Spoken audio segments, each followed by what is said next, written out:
that has been organized by Nacofa. Before I proceed, kindly allow me to ask one give us to give us before God, so that at least we start with the word of prayer. Thank you. Any volunteer? Lord Father, we praise ourselves in your hands today morning, thanking you for bringing us together so that we may be able to discuss the issues of environment in this country, wherever they assist our communities and also work with the government. Praise our readers, our ministry, and the partners that you are working with. As we start, we praise ourselves in your hands. In Lord's name we pray. Amen. Amen. Thank you, Secretary of Nacofa, Gerald Nakia. I once more again, I welcome you participants in this forum. This is a very important forum, but at least we are trying to engage and solve issues that pertain to the forest associations in this Republic of ours.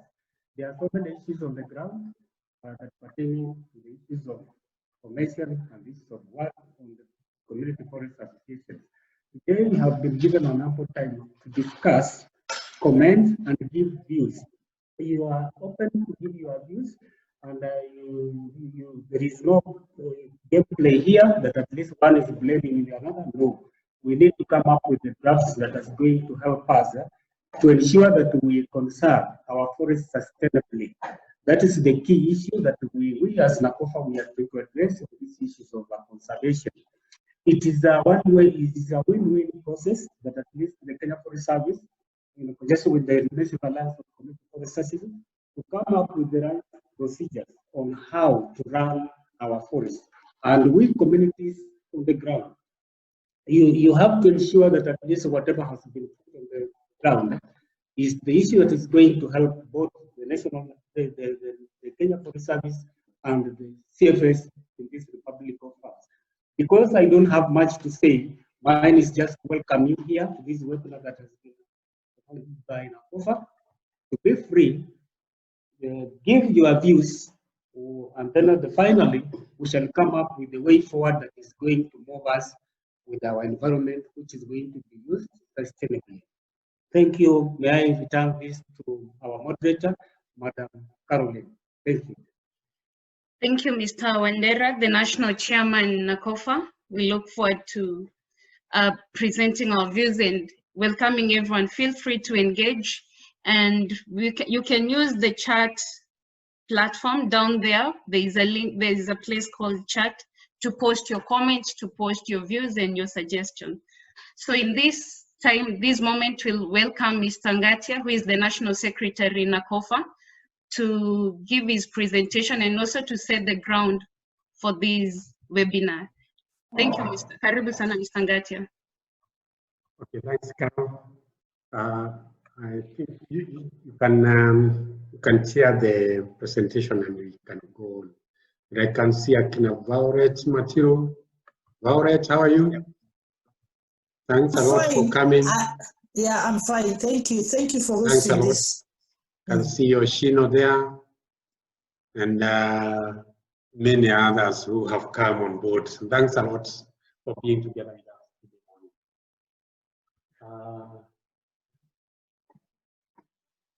morning. The purpose that we have made today is to look at the draft community participation rules that are meant to bring on board communities in management of forests in this country in a sustainable manner. The Forest Acts 2016 and 2005 have recognized the need for working with communities because they are main stakeholders in management of forests, not only in this country but worldwide. And in section 71 of the same act, it gives the cabinet secretary and the Kenya Forest Service Board to look at whatever rules and guidelines that can be able to be developed so that the implementation of that act can be successful. And through that, the ministry was able to start the process, and with the facilitation from a number of organizations, especially Nature Kenya, the process started some time back.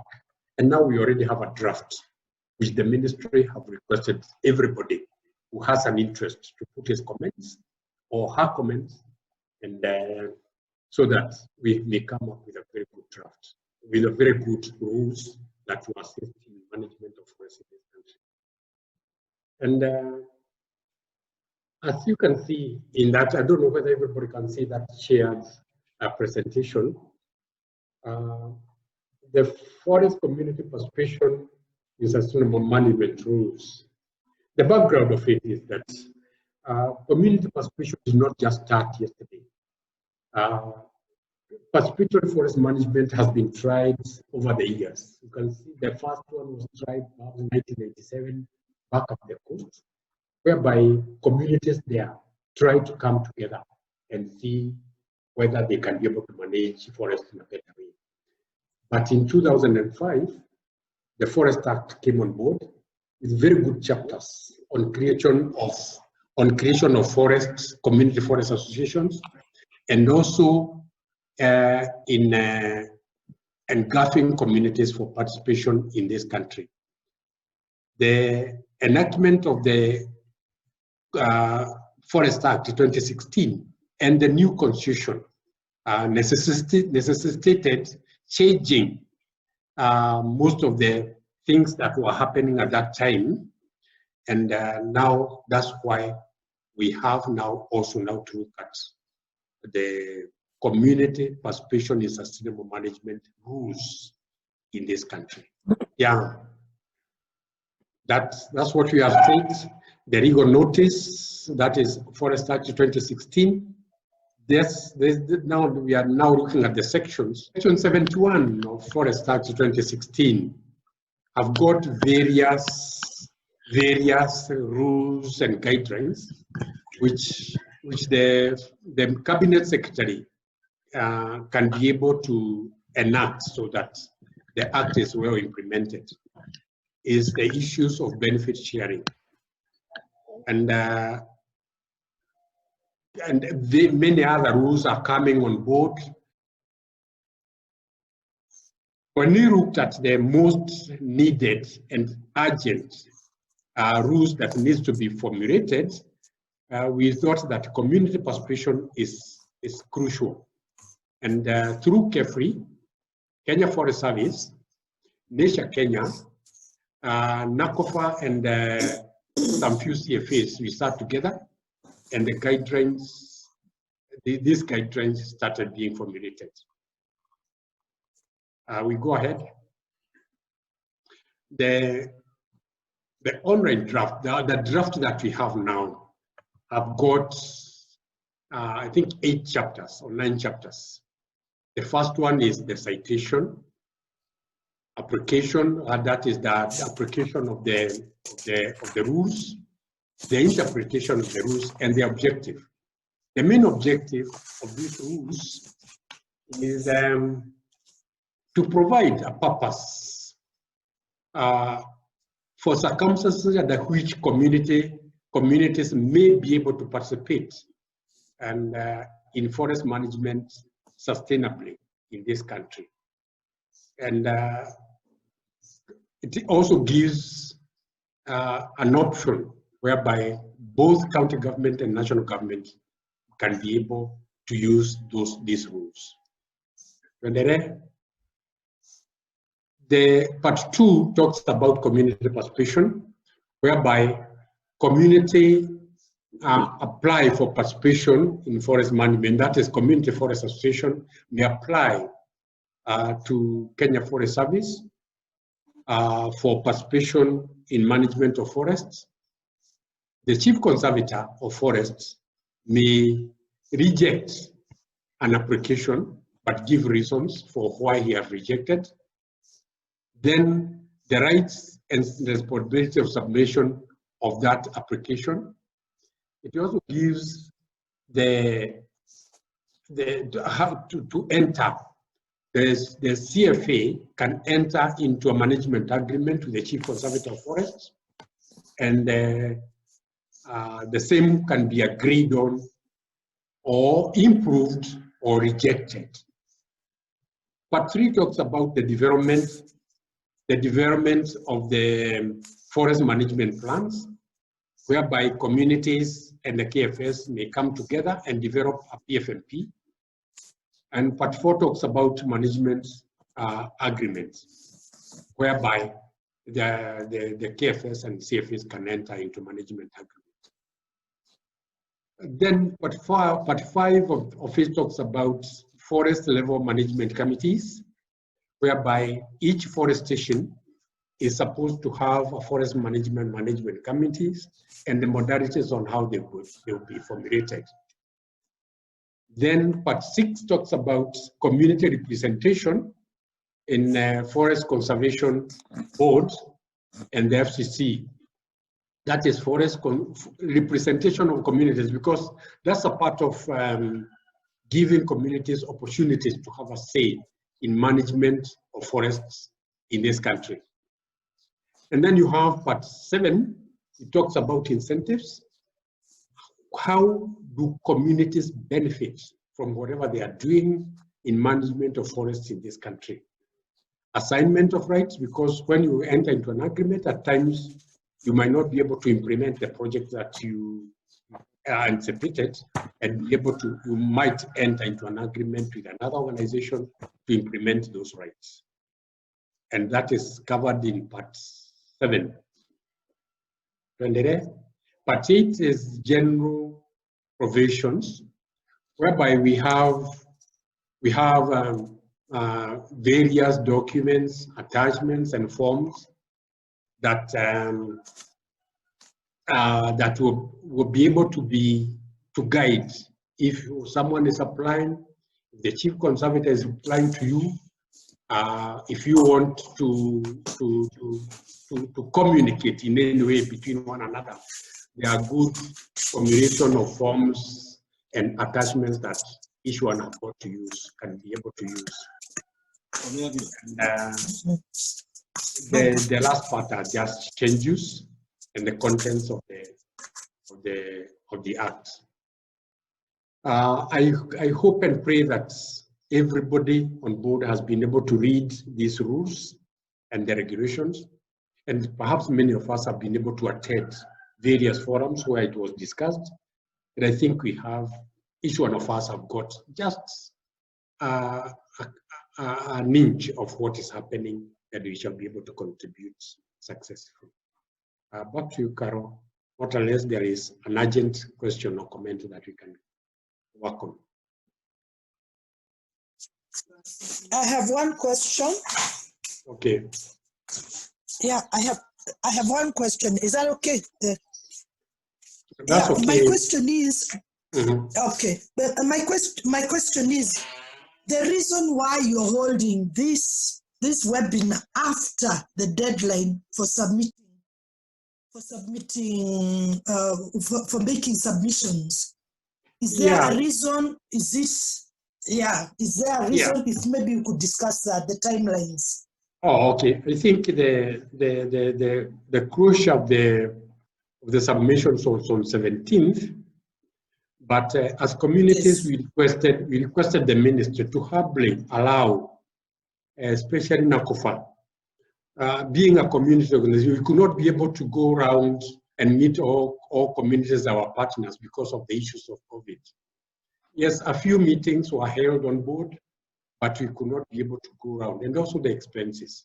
So we went to the ministry and humbly requested, can they allow us at least to hold one webinar, even if it is out of time, and whatever views that will come on board, we shall be able to represent them. So it is just a request that we made as a community, and we are happy that the ministry allowed us to go ahead with it. I have another question, Mr. Ngatia. Yes. My question is, because most of us, like Community Forest Association, haven't gotten the draft or even the comment, is there anywhere you have seen the duration of formulation of the participatory forest management plan and agreement? Because previously, you could see the forest, the CFA could do the participatory forest management, and it had to expire before even launching it or even signing the agreement. Is there anywhere in this draft where it's capturing the duration from the formulation of the participatory forest management to the launching to the signing before it expires? Yeah, I think, how is Meru? Thank you for being together with us. Now, I think within the act, within this draft, and that's why now it has been circulated, there is an area that's covering formulation of forest management, that is PFMPs, forest management plans, and forest management agreements. It is there now. Now, if we need to give a timeline that after formulation of the forest management plans, how fast should KFS move for it to sign? And immediately, there's somewhere it has talked about 90 days, that immediately after, after the CFA has been, have applied and the chief conservator have agreed to work with it, they have to enter a management agreement within 90 days. But within that section, if there is any shortfall, that's why now we should put our ideas and see that it is done in a better way. Yeah. It's already there, and they mentioned 90 days, but if there is any shortfall with those ones, it can be rectified. I think what we can do is, before we open for questions and answers, Carol, yes. I think we can hear from the discussants, the two discussants. Perhaps some of the questions and issues might come out from the Dr. Dominic and Oshino. Okay. Thank you so much, Mr. Ngatia. Mr. Ngatia has been in the sector in working with the community for many years, and also working with Nacofa for a long time.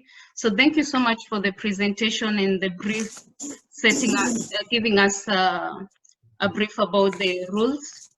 Kindly requesting everyone, Violet, if we can mute so that we can give an opportunity to hear the speakers. So at this juncture, I'll welcome we have two discussants. We have Dr. Dominic Maringa, who is working with the Ngarendare Trust Fund. We also have Mr. Antonio Chino, who is a private consultant.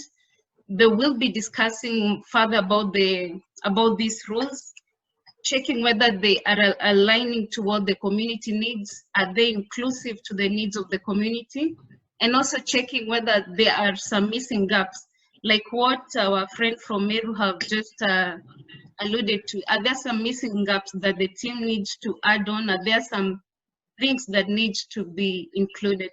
So I welcome Dr. Maringa to give us some few remarks before we start engaging. Dr. Maringa? And some of the things that I would like to address, Dr. is, are these rules contributing to the effective management, sustainable management of our forest? And are they creating an enabling environment for the community working in harmony with the government? Thank you. Dr. Maringa. Thank you very much, Carol, for this invitation. Thank you, everyone else. Good morning. Good morning. My name is Dr. Maringa, and as you have learned, I happen to be working for a CFA as well, so I'm not new to the affairs of the CFA, and this is an opportunity we are given here to bring of every CFA and the experiences that we are going through.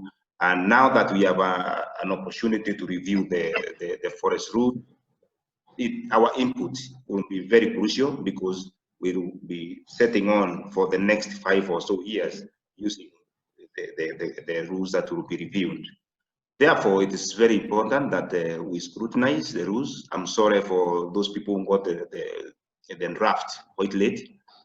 But all in all, Mr. Ngatia did very well and explained that Nacofa went ahead to ask for some time to bring on board the CFA's views.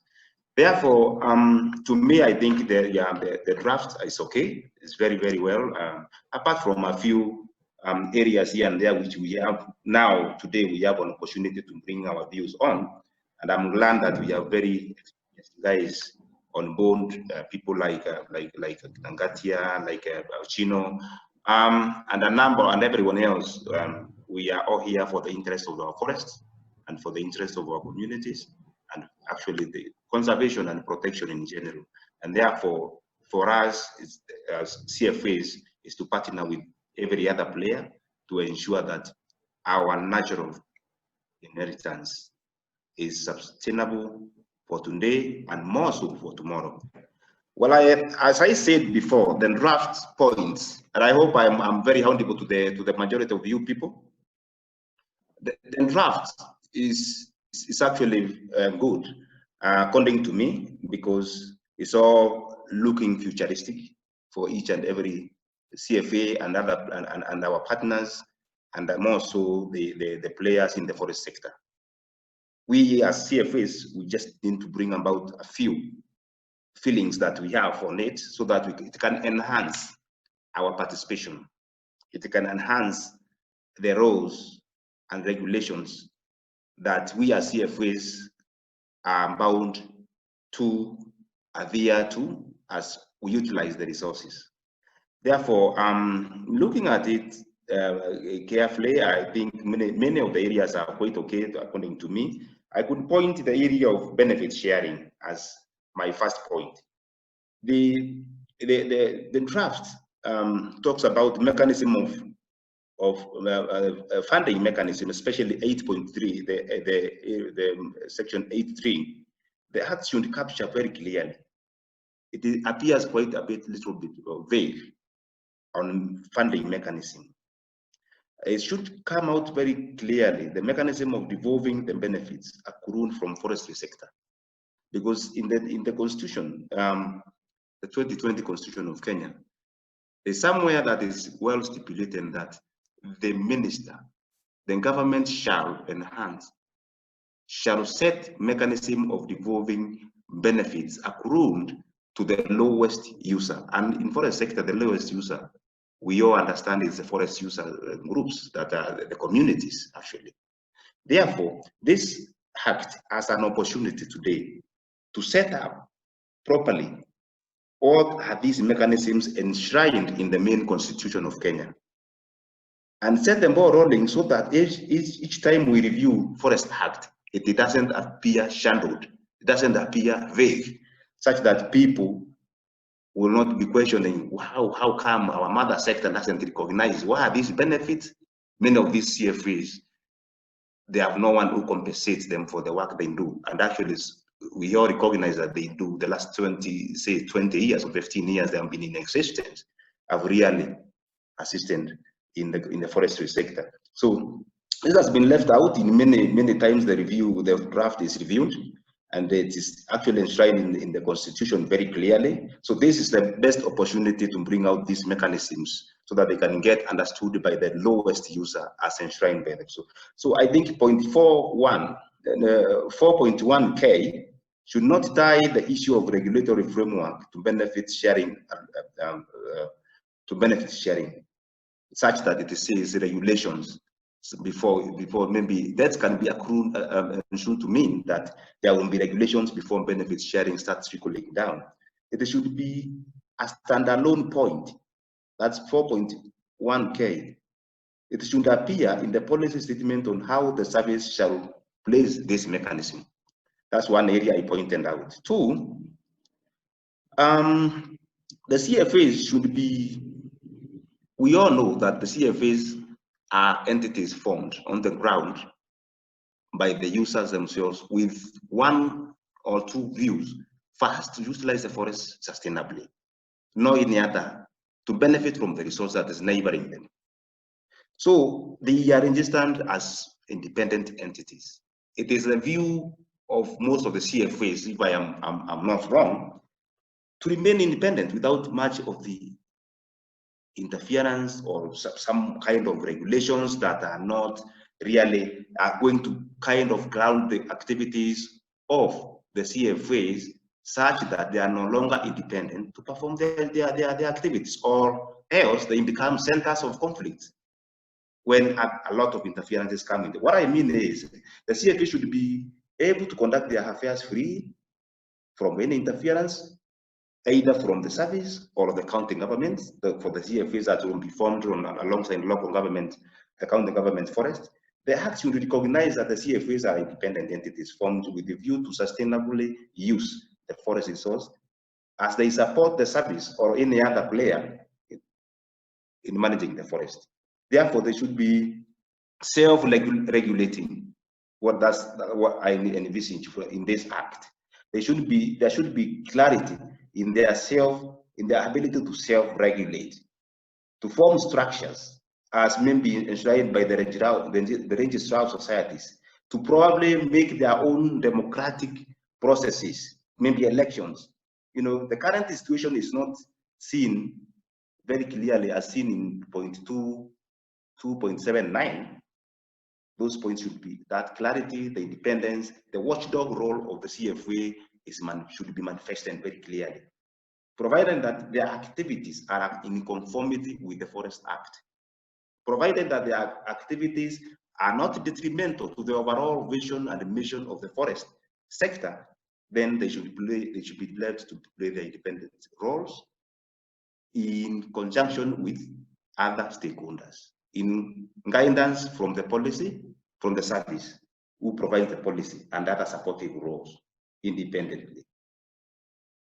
My third point, and I will allow maybe to go through the third point, then the fourth I finish, then we can get chances for questions. Point 4.2F talks about streamlining the PFM in indigenous forests. Streamlining here, to me, might be construed to mean managing or controlling the activities of the participatory forest management in indigenous forests. While providing, it says that while providing the community forestry alternative livelihoods, or providing the community forestry as alternative livelihood. That to me, what the picture that we may create from the onset is like the people or the communities in near indigenous forests, or those who depend on indigenous forests, will be probably provided with an alternative, or the community forestry as alternative livelihood. That may be construed to mean they move out of the indigenous forest, or they stop depending on the resources they depend on directly from the indigenous forest. It might bring conflict or misunderstanding. That statement 4.2F of streamlining the activities of PFM near indigenous forests. Therefore, there are activities in indigenous forests that are crucial to their core existence. There are PFM activities. When I mean PFM, this is where the communities come in, that are crucial to the existence of these indigenous forests. For example, rehabilitation of degraded areas and ecotourism are mutually beneficial to the forest, to the other stakeholders, to the service, and to the community. Therefore, stimulating the PFM activities as we provide community forestry as an alternative needs to be given some more light, some more scrutiny, because it can be misunderstood and it becomes centers of conflict to the communities nearing indigenous forests. So the statement, according to what probably the experiences we have got, is it should be a statement maybe nearby, maybe limit the PFM activities to those that conform to their protection and the conservation of the indigenous forest, while safeguarding the livelihoods of the adjacent communities.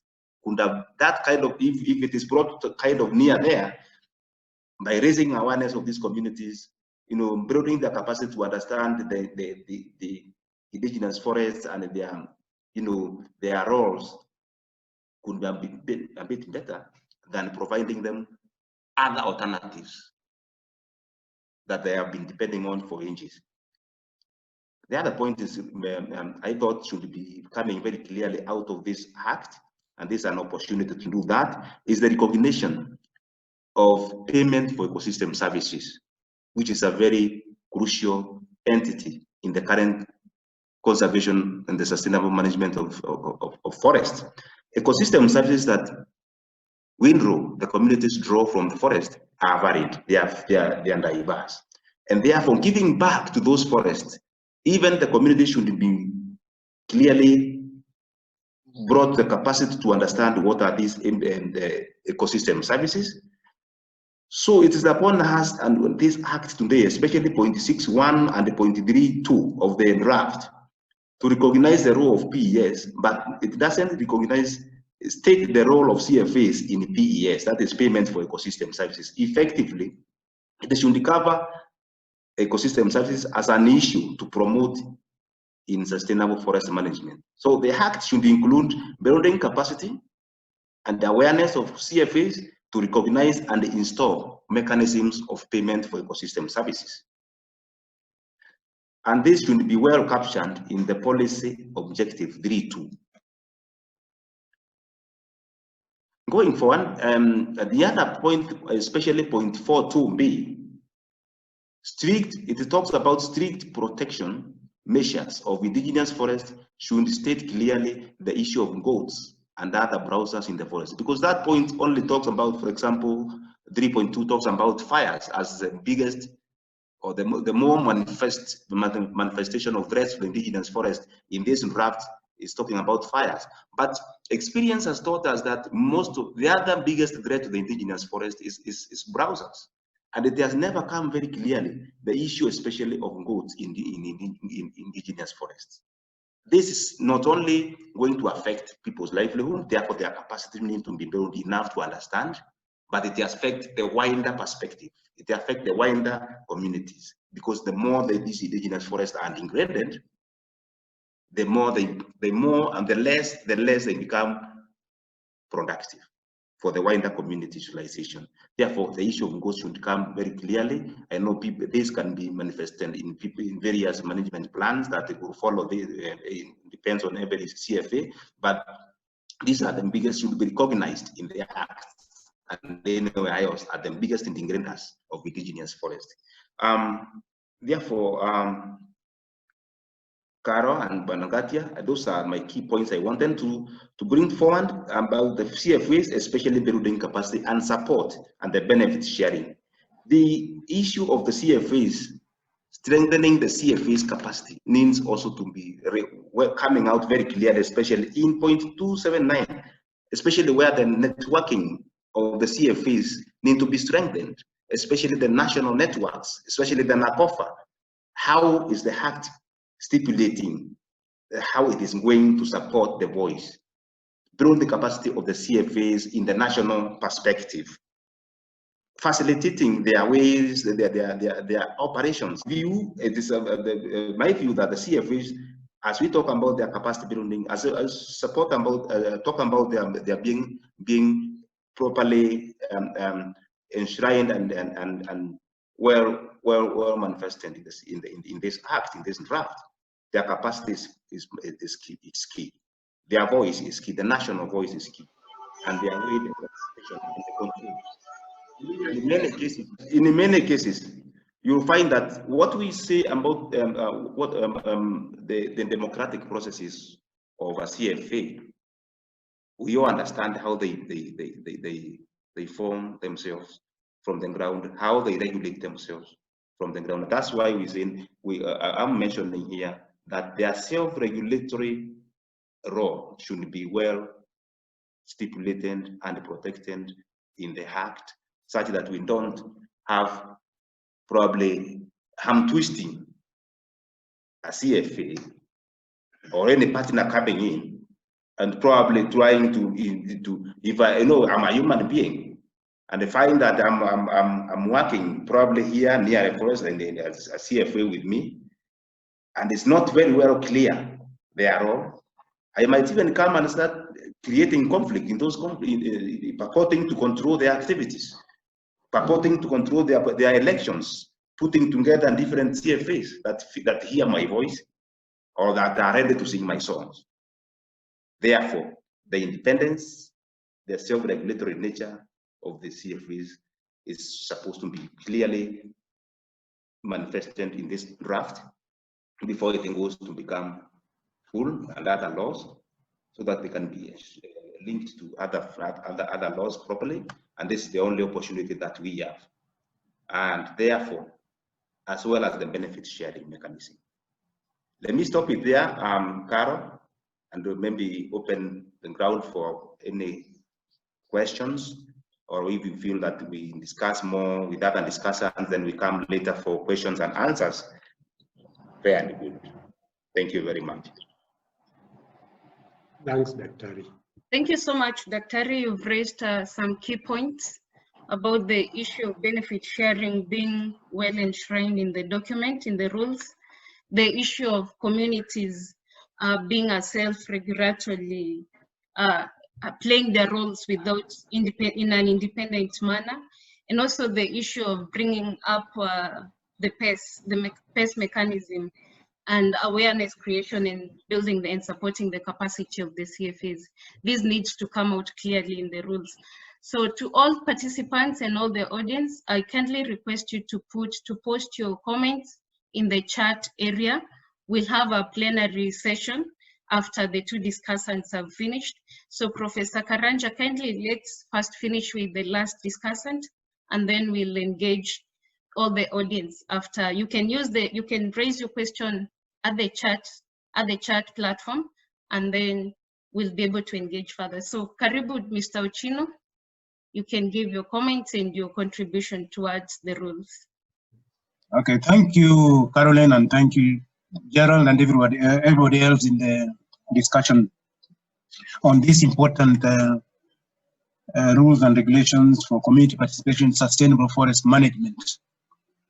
I don't need to maybe introduce myself so much, because most of the people who have given comments or aired their views, like Dominic, yourself, the Secretary of Nacofa, Peter Wandera. These are people who are known to me. I'm a retired forester, and of late I've been engaging in writing participatory forest management plans for different forests. And it comes out that when these regulations came up, some of them featured very well in the process. That is when I was doing the process of developing participatory forest management plans with the communities and other stakeholders. Some of these pertinent areas have come up. Now, I wouldn't want to repeat all that my other colleagues or discussant has raised, because he was touching on areas that I also had a lot of interest in.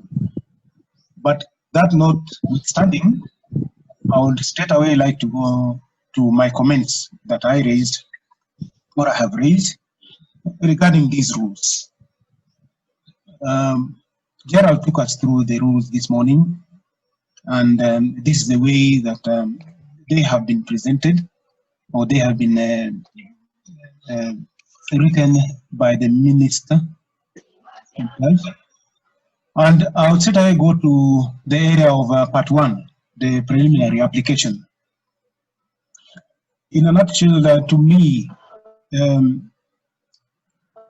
all these sections, the parts that these rules cover, have been focused on public forests, forests that are under the management of KFS, KWS, and the rest, but leaving out areas where, crucial areas where some of the most threatened or fragile forest ecosystems are, and that is in the community lands, talking about community forests, county forests, and to some extent some private forests.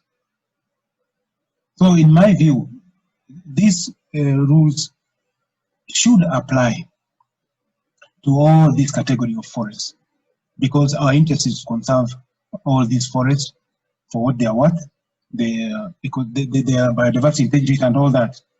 And to me, my belief is that the future of forestry in this country, particularly when you talk of provision of ecosystem services and products, non-wood and both timber products, are outside protected forests. So we need not, ignore that requirement, that we will stand to benefit more if more emphasis is put on the application of these rules in forests outside protected areas. Coming to part 2, community participation. I think Dr. touched on this also, Dr. Marika, about the independence of CFAs. And here, I would just like to mention that in addition to facilitation being given by the service in the forming community forest associations, there is a need to take cognizance of the fact that some of these community groups were already in conservation, for example, the Kayas in the coast, and they had their structures and methods of conserving these forests. So strictly, guidelines should be given on the formation, but a lot of interest should be given also on what currently exists traditionally among communities in conservation. The reason why I'm saying that is that in the formation of the CFAs, you may find that the CFAs may be of the opinion that the formation process is being imposed on them. That is, they're not given a chance to air their views as to how the structures may look like, the methods of conservation, which are traditional. And some of them have really worked. They have worked very well in the Kayas and the other traditionally conserved forests in most parts of our water towers. So on the formation process, apart from using the guidelines as set out in the formation of the CFAs, I think there is need to take into cognizance what the communities have, whether it's written or not written, in terms of the existing structures to form the CFAs. This will be a way of enticing, the CFAs to come on board and, participate fully in the formation of these CFAs and participate in forest management, which will be the aftermath. That is, after the formation, they get into PFM. The other area was 6.1, area and purpose for participation. And here again, as I said, a lot of emphasis is put or has been put on by these rules on the public forests, and not taking very importantly what roles or what importance is attached to the other forests outside protected areas. And what I have in mind are the hills of forests in the ASAL areas, which are fragile and provide a lot of challenges to their management. And here communities can be very, very effective if they can be assisted in participating, because some of these fragile forest ecosystems, as you know from history, they were under institutions that didn't have the capacity to manage them. So some of them were run down because of lack of technical capacity to manage them.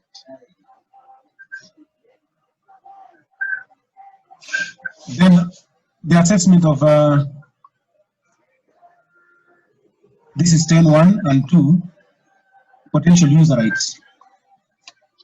Now, to identify the user rights, I don't think it is appropriate to consider identification or consideration of these user rights. Assessment of potential user rights, it should not come up just because of the need for a CFA to be identified and be given user rights.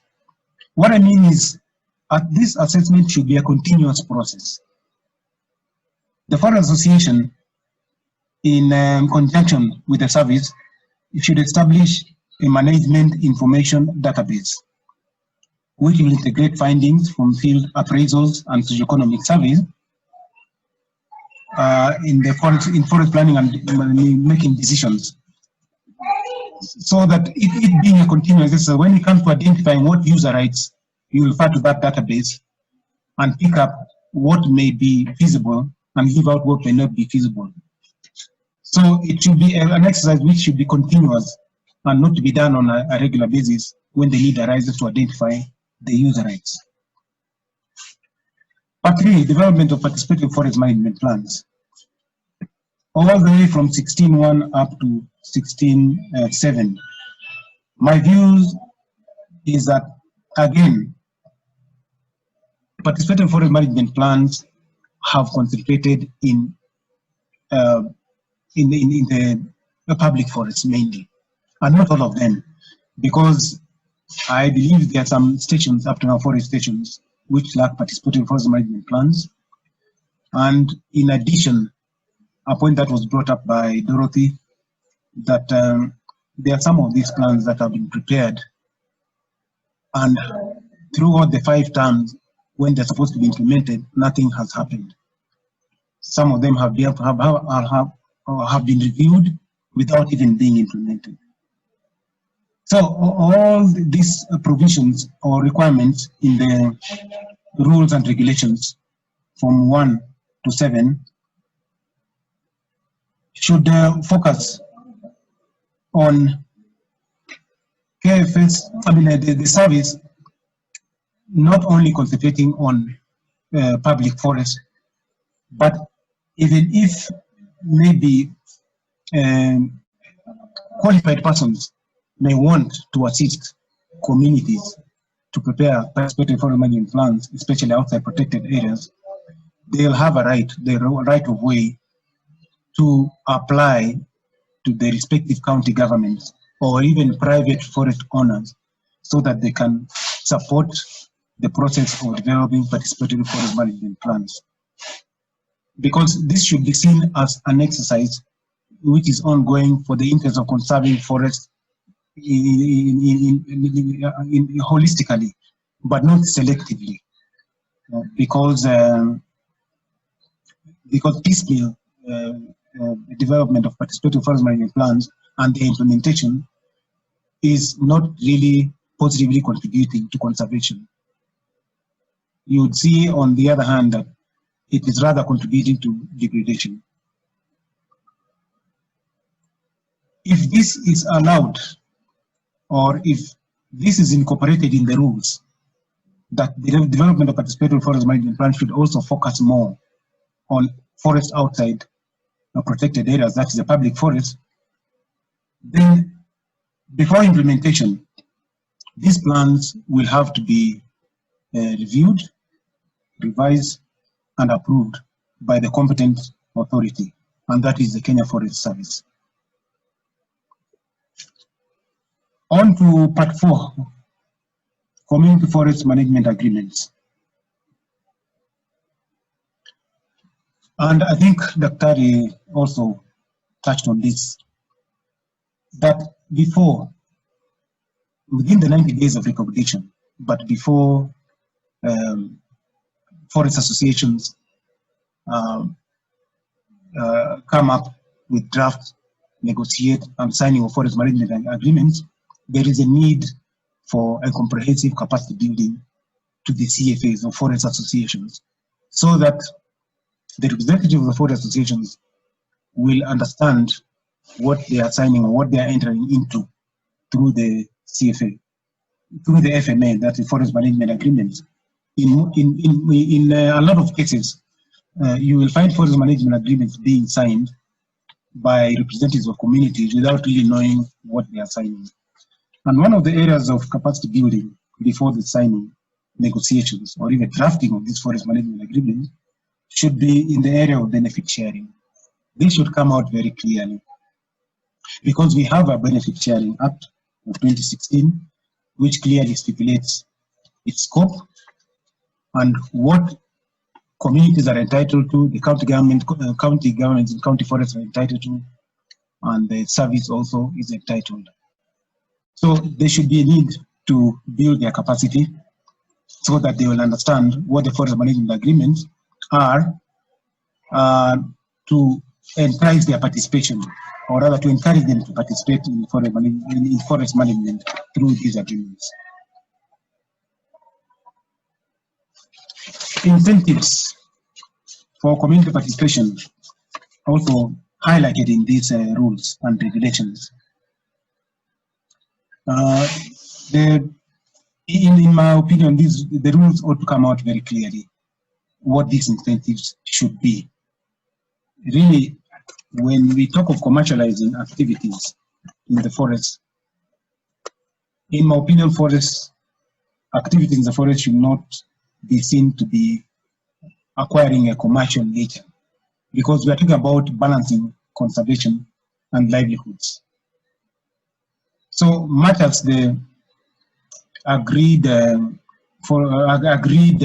rather permissible activities in conservation may be allowed, I would think, in my opinion, that the regulations just should come out very clearly and state in which particular areas can communities be allowed to conduct commercial activities as an incentive, so that the impact of their participation is felt.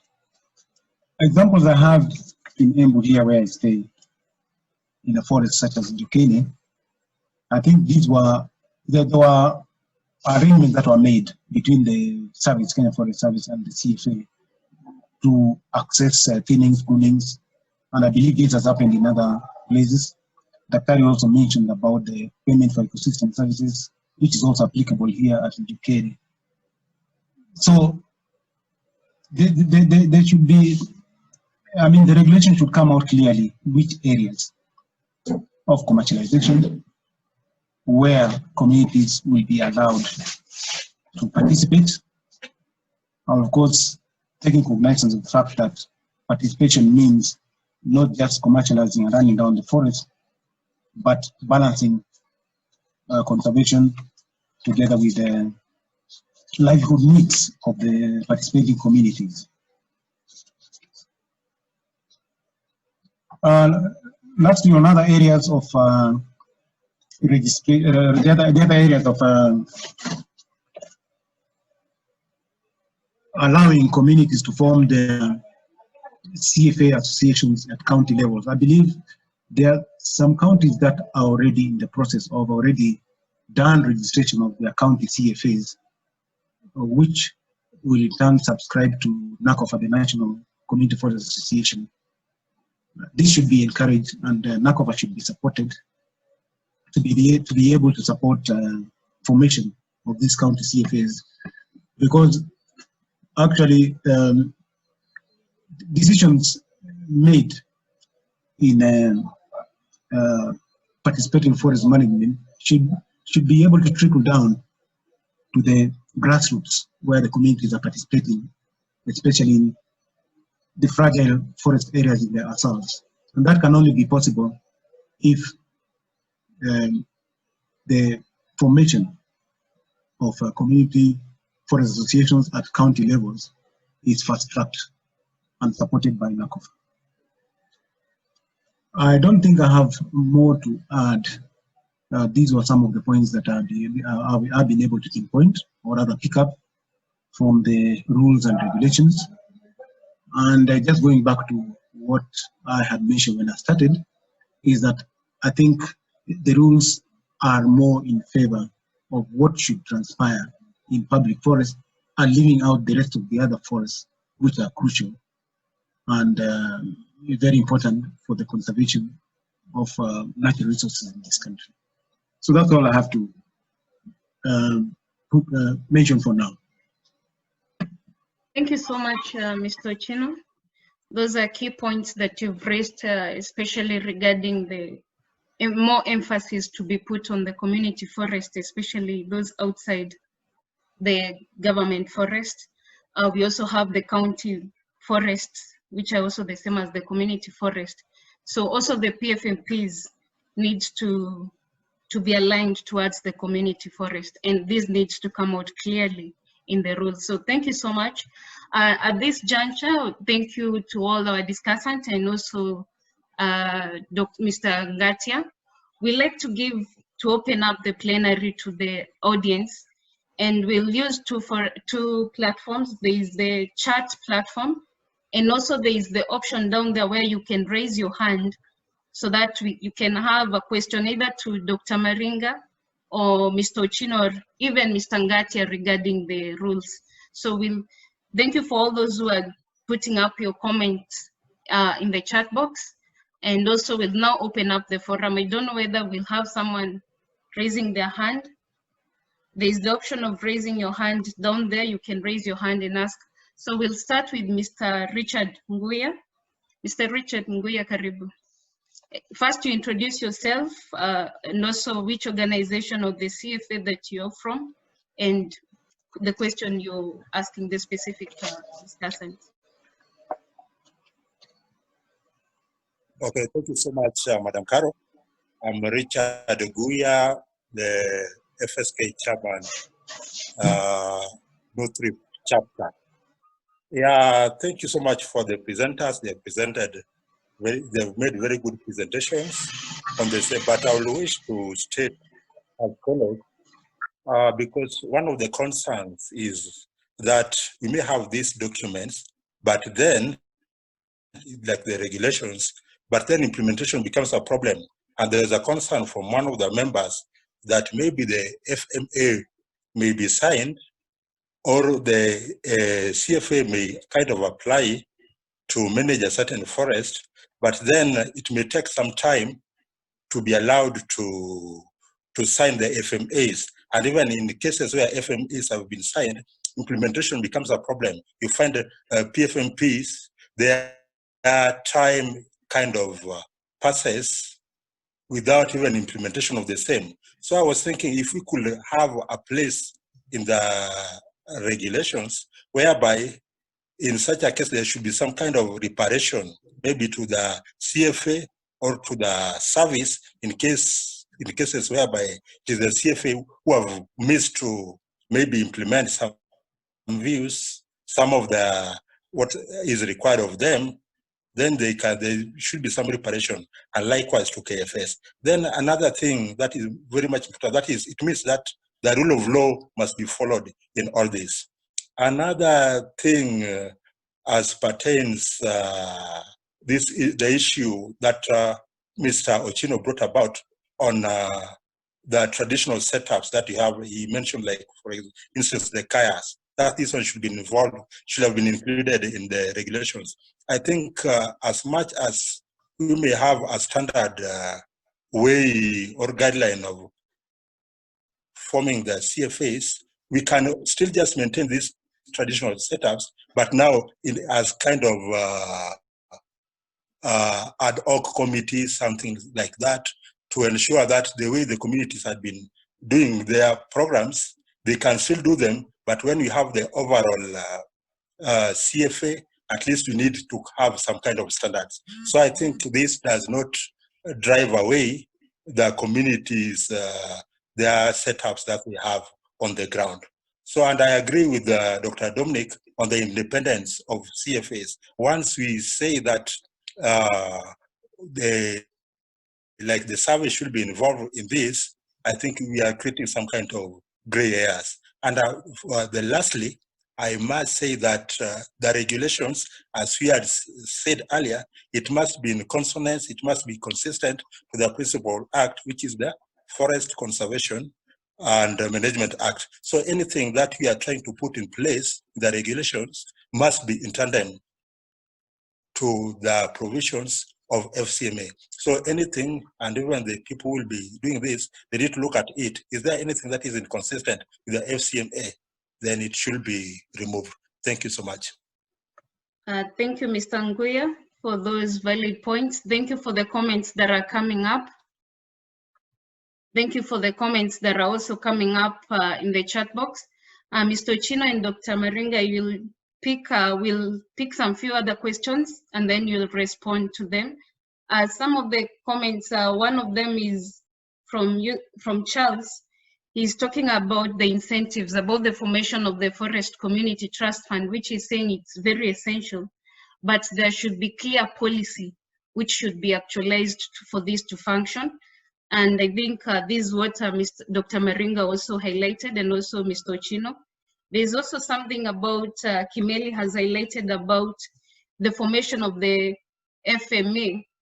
the FMA must be looked into, and before the signing is done. This is also what Mr. Chino has also highlighted. So there is a question from Violet. Violet, you raised your hands. Kindly make it as brief as possible. We'll have a question from Violet and then Charles, and then we'll give them back to the discussant to respond to this. Charles can take it up before Violet fixes that. Charles? Yes, Caroline, I'm here. Hello, everyone. This is Charles Nyajui, the FCC CFA representative in Central Highlands Conservancy. Mine is to support the inclusion of forest, site gazetted forests in this policy document, because this is very important. In some other countries, what is supporting state forests is the developmental support of forests outside the gazetted forests. And it's very evident in some developed and developing countries. The other thing is that where, in terms of sustainability, during my time in leadership on the conservancy level, I've seen sustainability approach in terms of governance within the existing structures in CFA is a missing gap.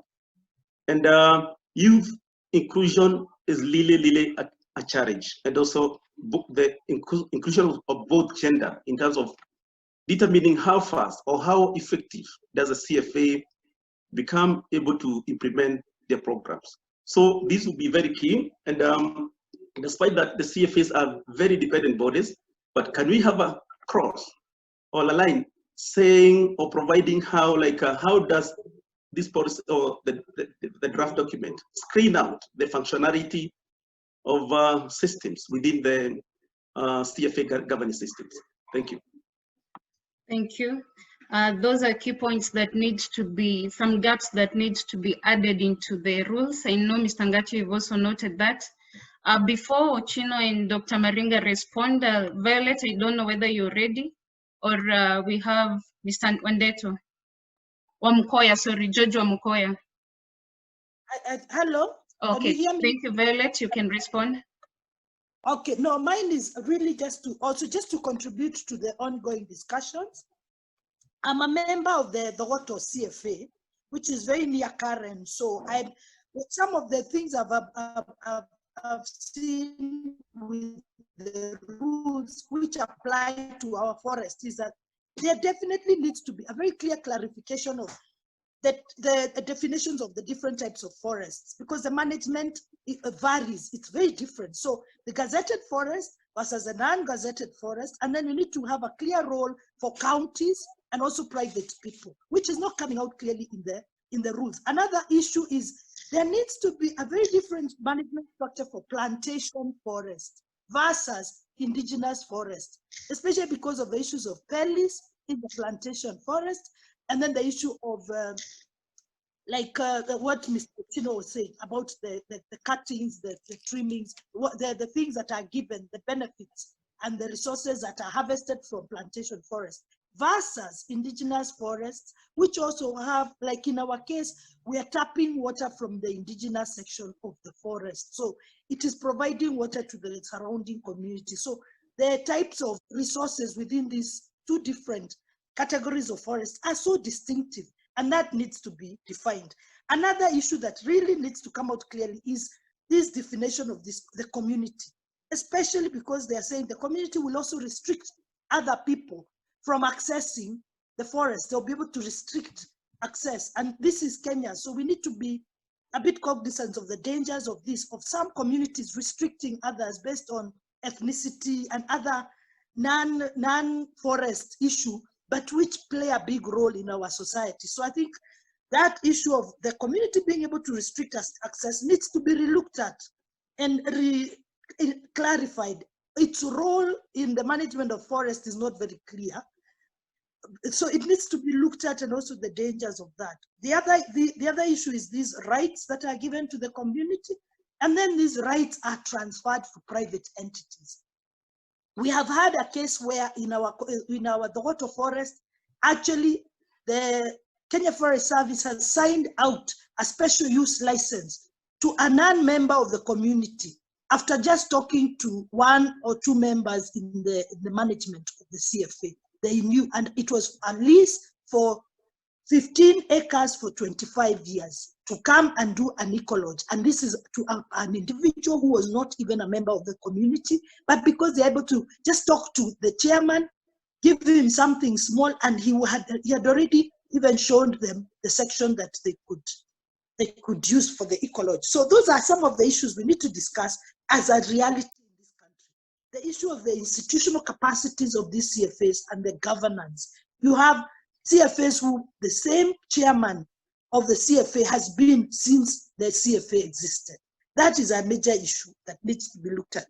The last one, which I'd like to really ask us to look at, is the powers that these rules give to the Chief Conservator of Forests. The powers are so broad and so sweeping and can be abused.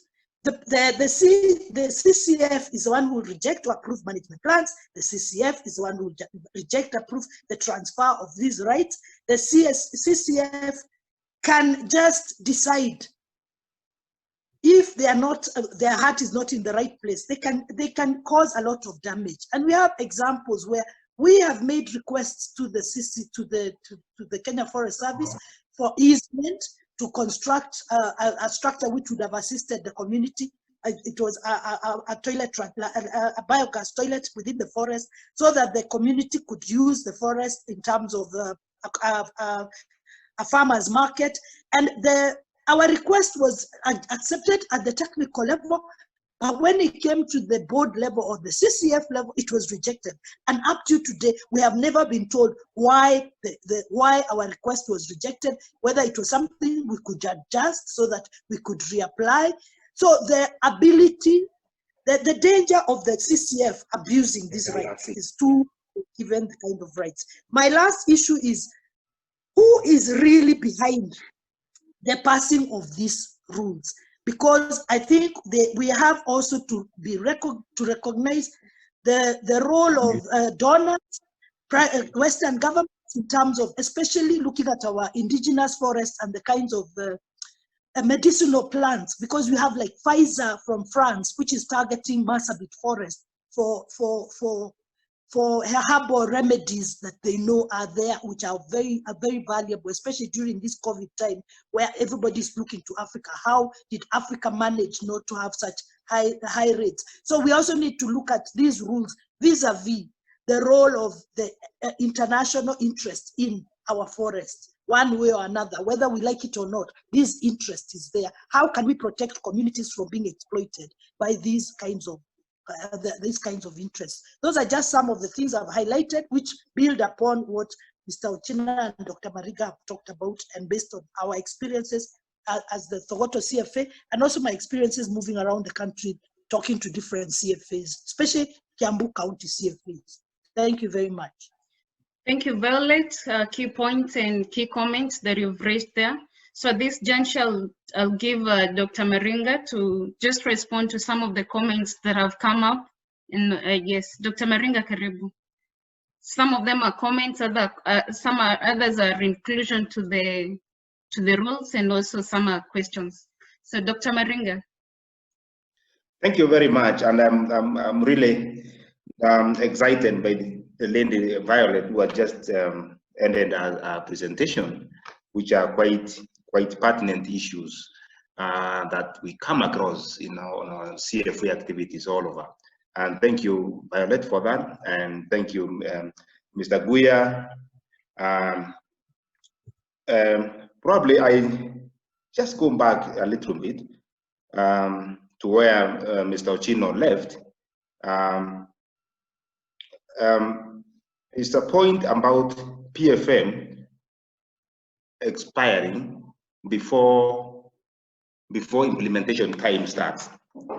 The act should actually capture, this draft should capture the transition to the next. If one of the PFMs that was presented during the period of the expired act, it should spell out proper mechanism in a certain clause in this draft, that those which were pending approval, pending implementation, but they had already started the mechanisms of formation or formulating their PFMs or maybe the agreements, the FMAs, like Mr. Guya saying, or put across, they should have a transition to the next mechanism to transition them to the next act that is forthcoming. That one should be spelled out very clearly. So that we don't act as if probably the field is quite vague, and then this one has expired, and then we need a completely new team to form a new PFM again in your area. In maybe it's, for example, the water CFA. You have not your PFM has not even started. You have 7 years trying to formulate, trying to knock doors here and there, but with no success. Another period has elapsed, and then we come probably formulating another committee within that area to start another PFM.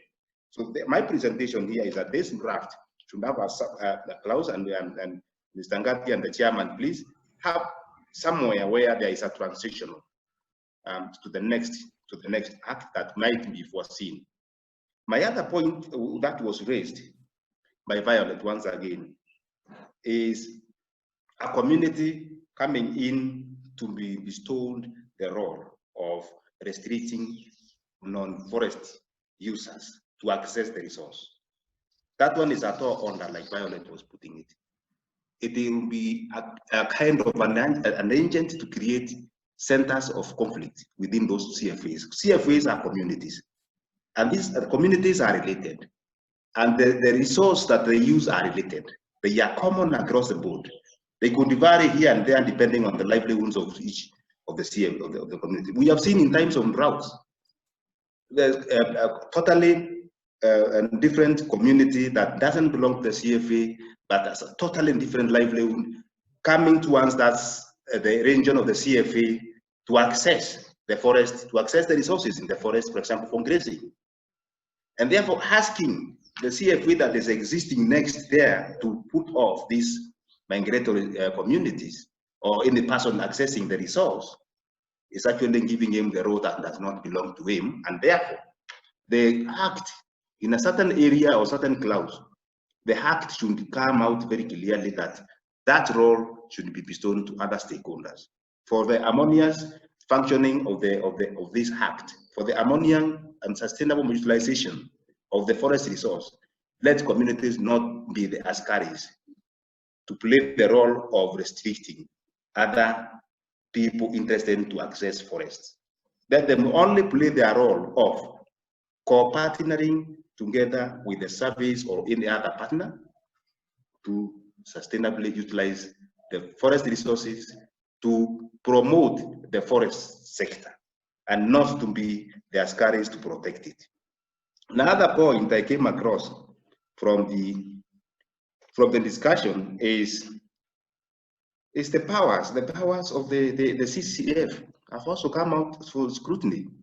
It's actually, could be subject to, if they are not revisited, could be subject for abuse. And therefore this act should actually spell out clearly the mechanisms of approval or refusal or rejection of an application. How many chances that application should go through, and by different players, should it be turned back to the relevant EC or ecosystem conservator to come back to the CFA with a report of what to do to put through that application with a stipulated period of time. Once. Next, or any other type, how many times should it be referred to as a total reject by the CCF? Otherwise, rejection without any comment, rejection without reasons might be the order of the day, depending. Remember, we are doing something for posterity. Remember, we are discussing an act that will be touching on different players. And therefore, the players can play their own balls, which probably are detrimental to the activities of the CFA. Let me say that according to the charts that are coming out there from the chat box, I see Kiptum asking for clarification. Forest Association, the interpretation clause needs to be okay. There's somewhere where there's the role of KFS in formation of forest associations. There is a need to clarify the role KFS in formation of forest associations as indicated in section 5A or 51A, that's a service shall facilitate the formation of association based on the existing community structures. That clause is very important in my view. It's a very important statement in that if it is not well weighed, it can be too important for a CFA. Because one, the CFA, when the relevant ecosystem conservator or the service or any other stakeholder is bestowed the role of forming a CFA, I tend to see temptations of going extra mile or doing it the way majority of the CFA members or the prospective community may not view in the right direction. You are giving me a role to form a CFA. I will form a CFA that I think that has my way of understanding. If a CFA does not have my way of understanding or my way does not understand my way of doing things, probably I will take too long to form a CFA. Probably I will injure the interest of so many other people, or maybe the community, or probably I will succeed. Therefore, that clause should come up very well in the act that is going to be approved, and it is going to be approved by very competent people like Oshino noted, very high authorities that have experience in this. Let that clause not be subject for abuse, because the tendency, the way it is stated there, it can develop tendency for abuse. Because the people, as I said before, CFAs should have their own independence to form, to structure, to constitution, and to function. Then they are able to approach and propose to the nearby conservation area to be allowed to be or to be recognized as a CFA. First steps. Then therefore other issues are looked into, whether they conform to the Forest Act, whether they conform to other laws, and then they are allowed or rejected. But not any other person coming to form a CFA, especially the KFS forming a CFA. Probably the point of facilitation. The point of facilitation can also be underlined, because it needs to be well spelled out what sort of facilitation is this. Is it by awareness creation? Is it by forming groups? And by forming groups, that is where I am, because if you allow the KFS to form CFAs, to form groups, user groups, they will form user groups that are what their schools of thought in mind. And probably they might end up injuring majority of those communities. They might end up being restrictive. It is therefore my view that CFAs form their own ways they recognize their own ways. Maybe if the service can be able to raise their awareness of the forest resources and how they can be utilized, then they are allowed to form themselves, register themselves with the registrar of societies, start formulating their structure and their constitution and the rules and regulations as bestowed in the social services, and then they propose to be members or recognition to be recognized as a CFA by the nearest conservation area. The other point is member of the community being indicates that a member of a forest community may get together with other members or persons resident in the area. Actually, it is actually adding value to what the point above there, because it is people who are able to form themselves before they are formed by anybody else. That's my presentation, my point I've noted there. So yeah, otherwise let me give it to my colleague Juan Ochino. If there's a point probably you might want to bring up, I've forgotten, or you have your own point, please maybe you can take over. Thank you, Dr. Maringa. Mr. Ochino, kindly you can respond to some of the comments, some of the views that have come up. Dr. Maringa has raised a lot of issues and responded to key issues. So Mr. Chino, before we pick some few other questions.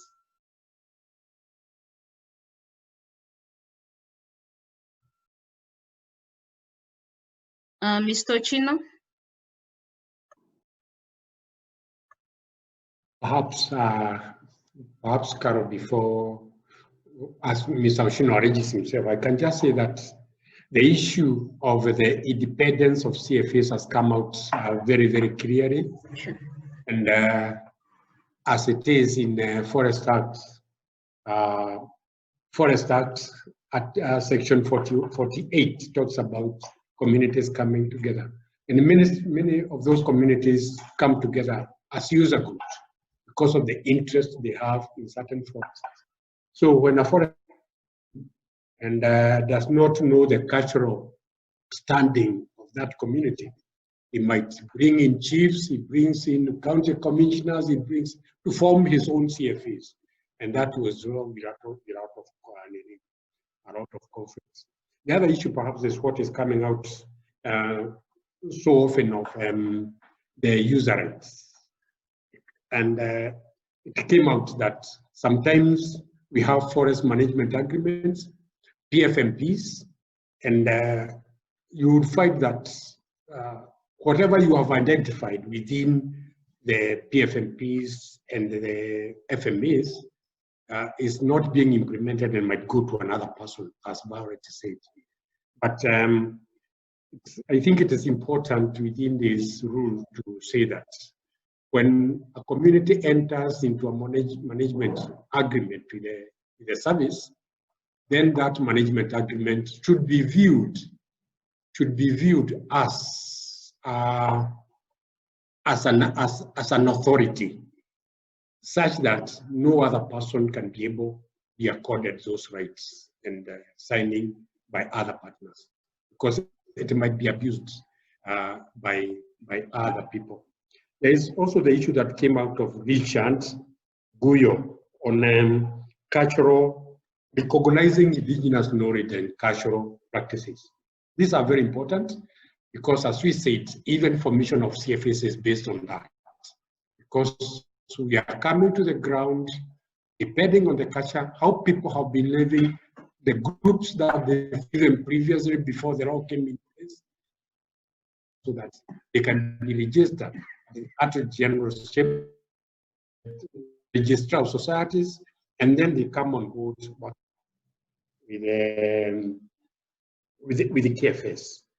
And I think are the main issues that and also the independence of CFAs is quite important, because we as foresters are not angels, and some of them will come on board and that are not pertaining to sustainable forest management. If the CFA on the ground is already paying my ball, surely whatever negative issues that are coming on board, that CFA will not be able to oversee on behalf of the rest of the community, and also the issue of some rejection that is coming out on it is there in section 77.1, whereby it says that once CFA signs an agreement with the KFS or the chief conservator of forests, and reject other people from it. That is not possible. It cannot be feasible, because these forests are for the common good. I think that is something that can be looked into, so that the user rights of other people, water, access, and also amenity, people can be able to access forests. And the CFA or whoever has entered into an agreement will only be able to implement the programs that they have agreed on a sustainable. I think these are just some of the few that we have noted and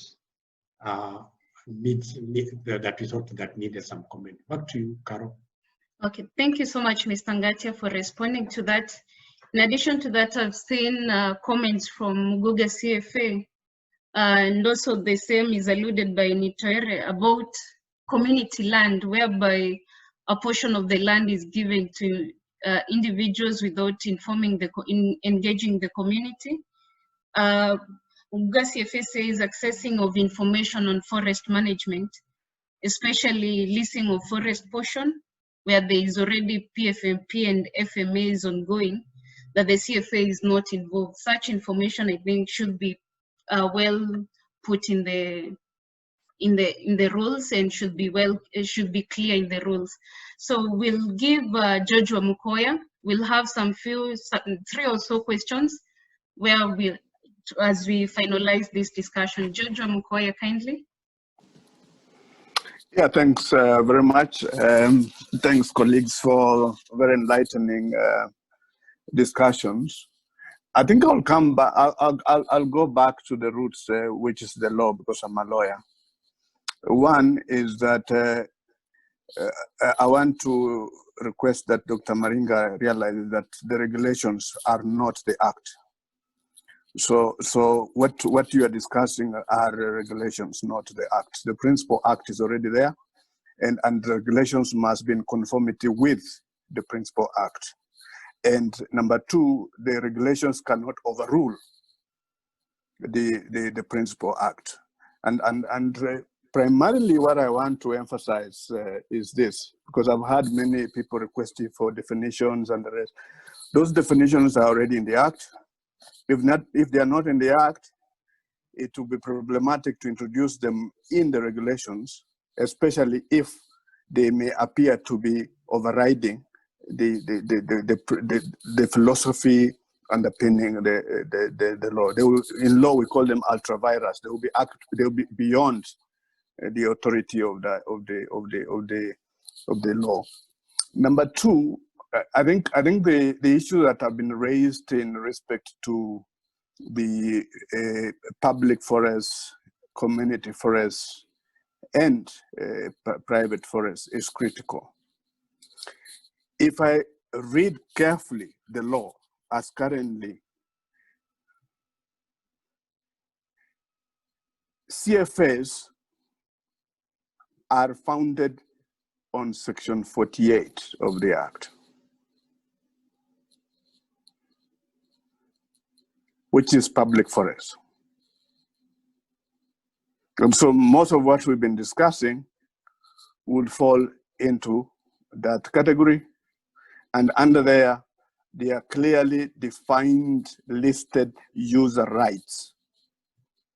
And therefore, the question would be, how do you negotiate with the KFS for realization of such different user rights, depending on the capacity and all those related aspects.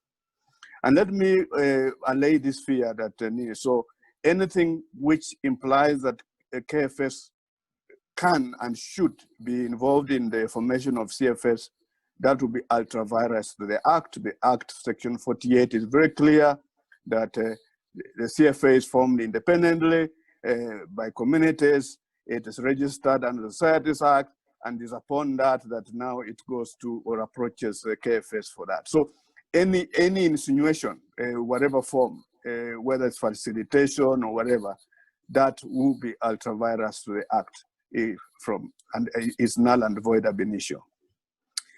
Number two is community forest, because I've had colleagues talk about that. Community forests are covered under Section 32 of the Act. And what is required there is simply the registration of the community forest. Now, the issue here is that registration has to be done in accordance with the regulations prescribed under the Act. Now, in the circumstances, I don't think there are regulations that have clearly defined how the community forests are to be registered, because they are different from the CFAs. They are not registering CFAs, they are registering forests. That is what Section 32 talks about.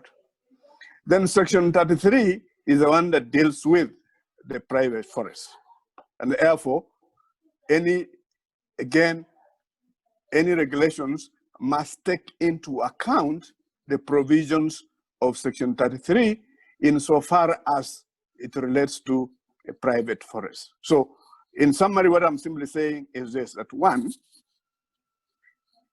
what we are discussing is not an act of parliament. There are regulations, subsidiary legislations to facilitate implementation of the parent act, which is the forest, in this case, the forest as amended in 2016. Number two is that there are clear provisions in relation to public forests, community forests, and private forests, and the relevant provisions for CFS which relate to public forests is in section 48. Number two, community forest is in section 32, and in relation to private forests is in section 33. The others, I think I'll reserve my comments, but I just needed to point out very clearly, because when I hear this, I get the impression that we seem to be opening, like we want to review the act, when the reality is we're not reviewing the act, we are simply preparing regulations to facilitate implementation of the specific provisions of the law. Thank you. Many people know me. I'm Dr. Mkwea. I'm an environmental lawyer. I did MCA. I did the Forest Act 2005. I've done Wildlife Act. I've done many others. So I'm home with this. Thank you. Thank you, Dr. So thank you for this. I don't know whether we have Dr. Winnie.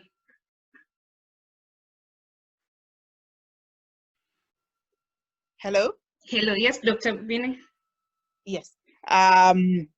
So I am the chair of Friends of Karura, CFA that looks after Karura Forest, so what's with KFS to look after Karura Forest.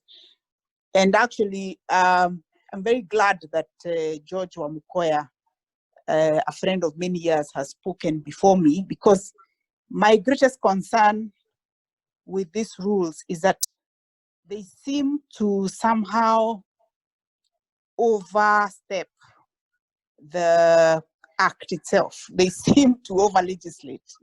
And I think that a step back needs to be taken to understand how much the rules should relate to the act. And so I think that's an issue that should be clarified very early in establishing rules. I also want to align myself with the views of Violet from Thogoto, because, and especially the role of the CCF in, as stipulated in these rules, seems to take away what I think CFAs, or what was the spirit of the act, was to provide communities with that leverage or freedom to participate in forest management. And it seems like with every new document that comes through rules like this, there's almost an attempt to take it away. And so I think that communities should jealously guard the freedom that they were given in the act. And every attempt to over-legislate towards taking away that freedom, I think communities should be very vigilant about it. And my final comment is really on the issues about definition of communities, and therefore the appreciation that when you over-legislate, you lose something, because communities are not homogeneous. Forests are not homogeneous. The forests, Karura Forest has totally different needs compared, for instance, to Loitoktok Forest. Both forests I'm closely associated with, and I can see the need to be very minimalistic in developing documents like this, because then they allow you to let all other differences exist. But when you over restrict and over legislate, then you're assuming a homogeneity that does not exist. And so I think that we as CFAs need to go back to the spirit of the Act and appreciate what was thought of in the very beginning of communities participating with freedom in this area. And I think it is so important and so useful, and CFAs have been so important in forest management that that spirit must be protected in every which way. Thank you very much. Thank you so much, Dr. Winnie. We appreciate key inputs, key contributions towards the rules, and also to guiding us not to override the Principal Act, but also should be directed and guided by the Principal Act. To all participants, thank you so much for the feedback and also for the continued contribution. We're having the chairman of the Nacofa, who is also the vice chairman of the KFS board, Mr. Peter Wandera.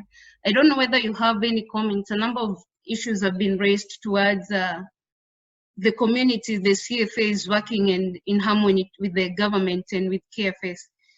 As a representative of the board, I don't know what is your comment and your contribution towards this. Thank you, Madam. Mine will be very brief. Maybe there are some issues that we are trying to address at the board level.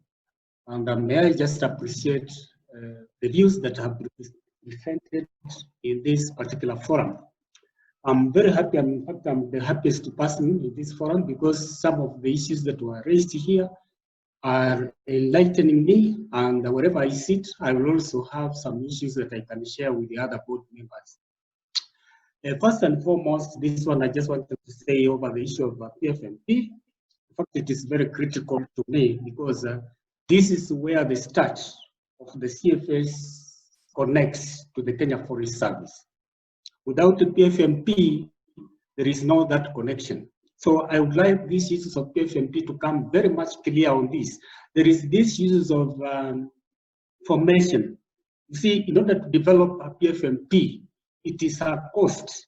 So this cost, maybe I would like it to become clear on the regulations so that at least we understand who should be providing for this amount of money that at least is coming up with the development of PFMP. I remember very well, as said by the other participants, they said some of the drafts for the PFMP have been there for years, and there is no implementation. It has cost CFS a lot of money to come up with the PFMP. Some even used 2 million, some more, some 1 million, depending on the area of coverage. And up to that level, you see, when they was getting money from donors, maybe they didn't get money for actually implementing the activities on the ground. So, burden to them again to look for implementation. So, I would like maybe to come to a situation where we say the development of MP becomes at least curtailed so that at least the amount spent, because these foresters or the local communities can come up with a minimum issues, activities that can come up to form the PFMP. So by the time they develop a PFMP, and by the time they sign FMP agreements, then they have some resources for implementation. Because to me, okay, the duration period that it's taken actually is 5 years, something of the sort. And then if it is 5 years and then you sign after maybe completing 4 years, then you are only left with 1 year.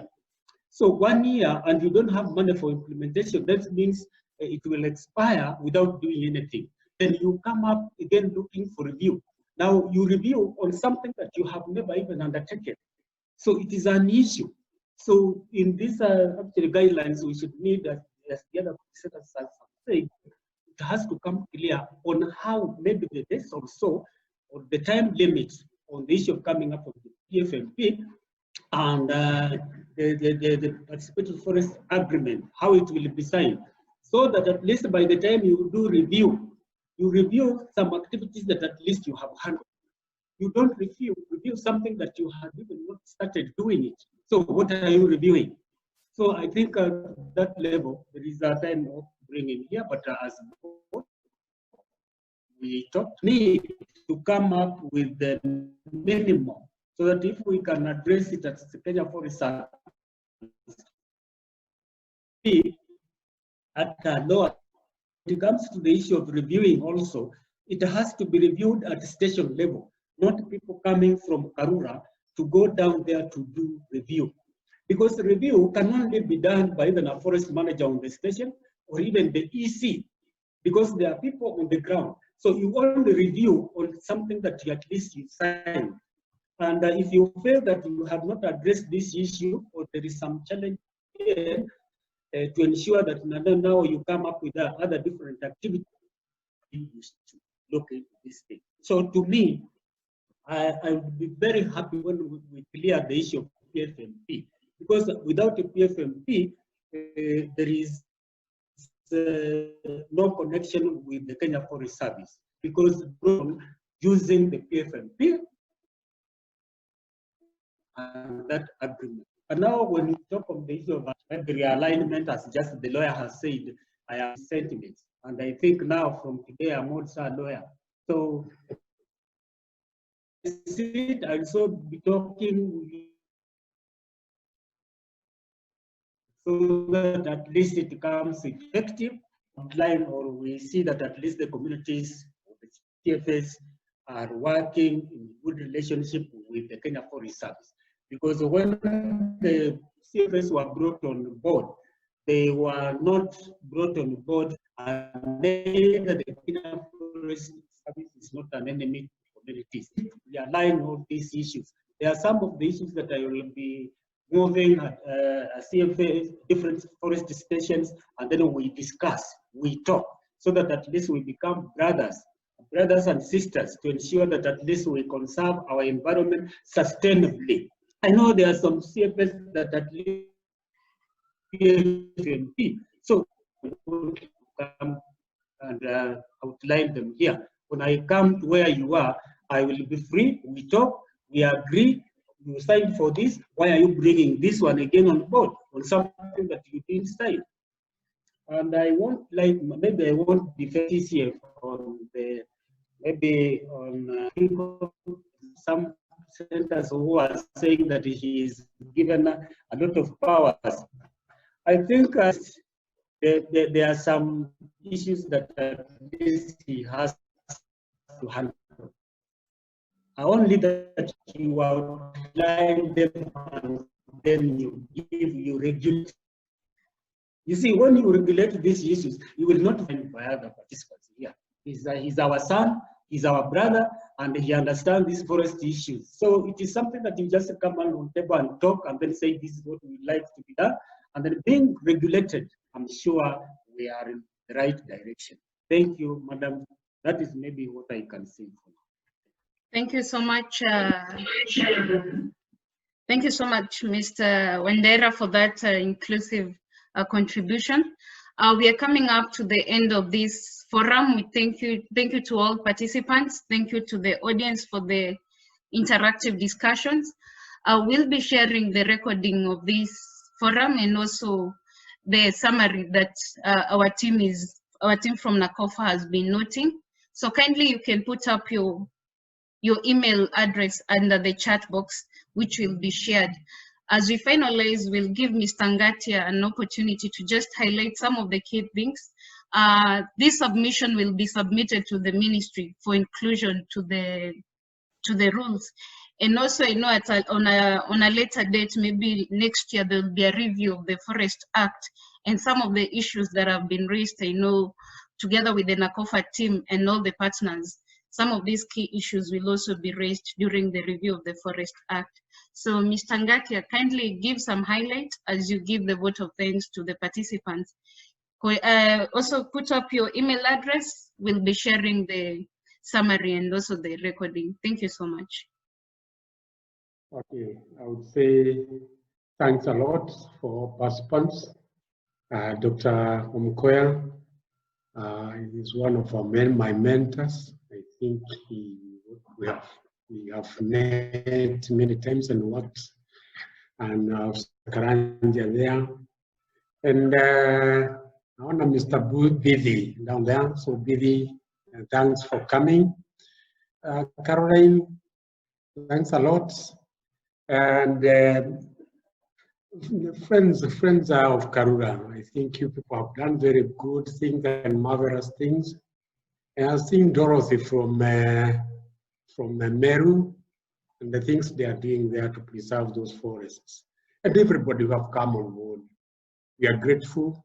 I've seen even some of our board members in Nacofa. They are on board. And all that I can say, on behalf of the entire Nacofa fraternity, we only are so thankful for coming together and giving these hayrights on behalf of our people. One thing that I have noted, I'm so excited, is that everybody is talking about the freedom of the CFAs, the recognition of the cultural practices, because forests were there before we were born.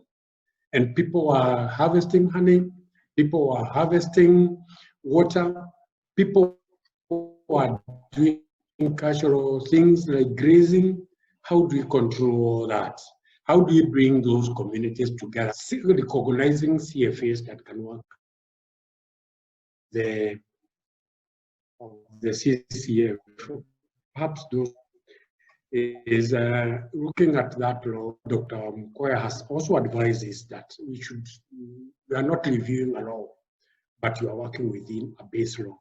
And I think the drafters of this Minigo, which I will share the views as Nacofa, which have come out of the communities and partners, and we say a lot of thanks, especially for Forest Society of Kenya, and the ministry for giving Nacofa and our communities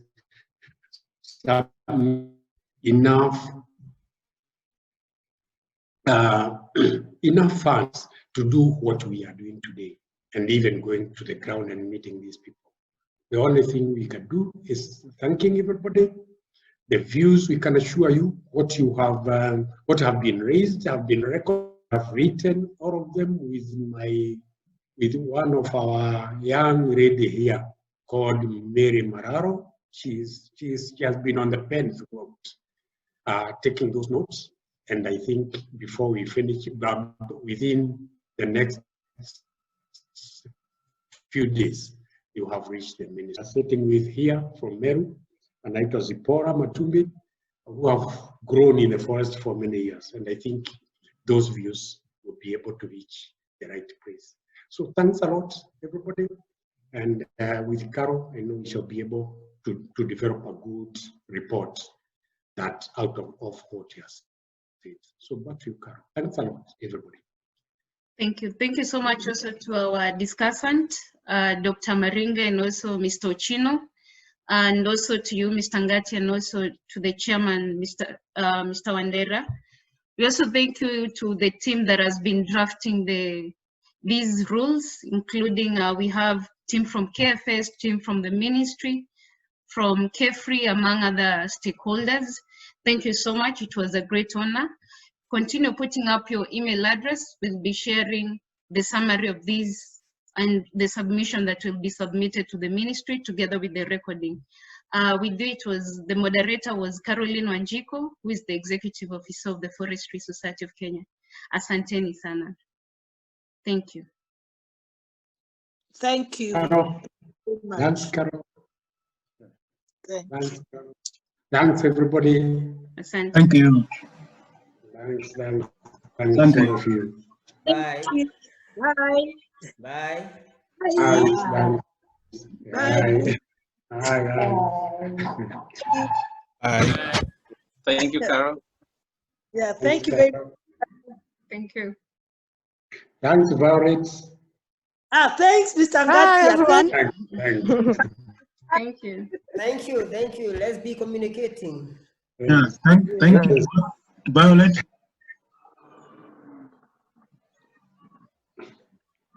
Yeah?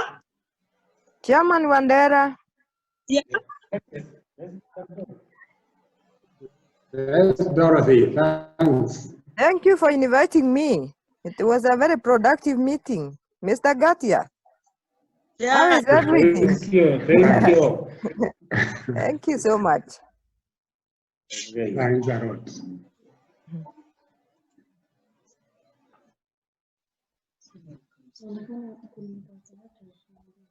You can now. Yeah, we can. Who wants to? As we can do. Yeah, can leave. Right. Okay. We'll see another meeting being organized.